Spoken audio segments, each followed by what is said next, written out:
Hello guys and welcome to Tech Tricks tutorial. Today we're gonna talk about how to find link on Monopoly Go. It's a step-by-step guide to follow easily, and don't forget to hit the like and subscribe button. So let's get right into it. So to find the link in Monopoly Go to invite people, family and friends, firstly you'll have to launch the application itself.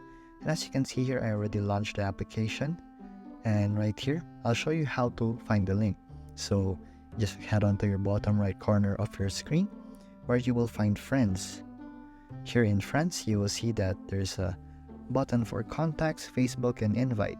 So to find the link, just press invite. And then here you will see a yellow button that states invite, or you can also send it through Messenger. So once you press invite, there will be a lot of options for you to copy the link or send it to other people via email or Gmail or Messenger, Telegram, Facebook, WhatsApp, and so on and so forth. So by just pressing that, you will find the link to invite people, or you can also do this by adding contacts and finding friends through your mobile number.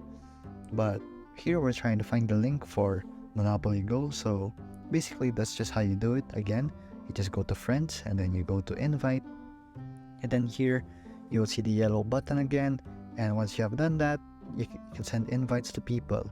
And once you also have done that, you will get free dices for reaching milestones by inviting 10 friends, and you will have 150 dices and a special character to play with. So that's just how you find the link on Monopoly Go. If you like this video, please subscribe and like this video, and thank you for watching this video. See you again next time.